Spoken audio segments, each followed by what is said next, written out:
Okay, hello everybody. Hey, over the past couple of months, I have a lot of people talking to me, trying to get some more information about what the 1099 OID process is. Let me just preface this by saying this is not any legal advice. I'm not a tax guy. I'm not. It's just pure entertainment purposes only is what I'm talking about right now. What is a 1099 OID? A 1099 is an IRS form. 1099 OID stands for Original Issue Discount. Basically, what happens is people that are into this kind of thing know that about your straw man. You have a corporate fiction in your name. It's a trust account set up at your birth, and it's worth money. There is no money. We're just exchanging bills of exchange. The government owns your labor.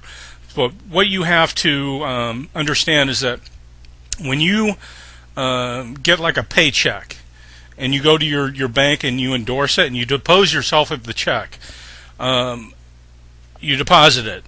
The bank keeps the check. They give you how many Federal Reserve notes the check is for. Say it's a $1,000 paycheck. You endorse, you depose. They give you 1,000 ferns, Federal Reserve notes. Out of your account, your Federal Reserve account, set up at your birth with an unlimited supply of commercial energy. As many ferns as you can write, the bank will issue those to you. That doesn't, not the bank's money, it's the Federal Reserve. Now probably the IMF, but be that as it may. But what the bank does with your check and all the checks you write from your account, you're the authorized representative for the bank account. They hold on to that check for 36 months. I don't know if a lot of people knew this. They don't, take your paycheck and once it's deposited, and they don't shred it or anything like that. They actually hold it. They hold the physical check because it's considered a security instrument. And they actually hypothecate that. The $1,000 check that you wrote, they can make like $10,000 out of that. They're using it to make money with. And after 36 months, they have to keep it for 36 months in an escrow account. All of your checks that you write with your name that you endorsed, they have to keep it for 36 months, at which time it's considered abandoned property, and they file with the IRS an asset or money earned off of what's yours, what you abandoned, and then they take control of it, and then they bundle them all the checks up from everybody, and they issue a QSIP number, which is the what is a QSIP? A Committee on Uniform Securities Identification Process. That's how they track it, through the brokers and everything. But anyway, you have a security interest in that check, and it's yours, but they're not paying you. They're making money off it, and they're not giving you your cut.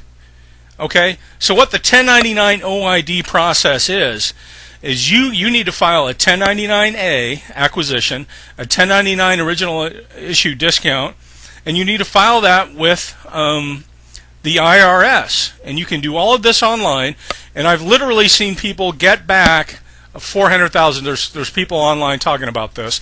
They're getting $400,000 back from the IRS checks, and they freak out. Oh my God, is this legal? Can I really do this? Is this? Yes, it's your asset. You created it. The banks are scamming you. So what you need to do is go in and claim those assets back and get all the money back, minus the taxes that you owe on it. But people are doing this. Look, go to my blogspot. It's stopthepiratesstopblogspot.com. I have a detailed form and all the instructions on if you were interested in doing something like this, looking into the process.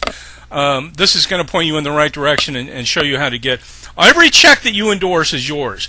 The banks are using it to make money off of. They're being hypothecated. They're given 10 times the original amount in Federal Reserve notes and assets. They're stealing that money from us. We need to claim it back on a 1099 original issue discount form and a 1099 acquisition form. Believe me, man, this is the latest technology out there. This is cutting edge. And everybody needs to start using this process. Listen, I don't recommend anybody use this process if you're a beginner. But if you are, you know who you are, You know that there is no money. You know about House Joint Resolution 192. You know how the Federal Reserve works. You know that there is no money. We're just exchanging assets. We're just exchanging bills of exchange and interest in assets. It's all a big scam, and everything is basically backwards. I have a lot of other good information too on my blog. You need to get it. You need to find out what's going on here. StopThePirates.blogspot.com. Go there now. I'll get it right out to you. Thanks. Have a great day.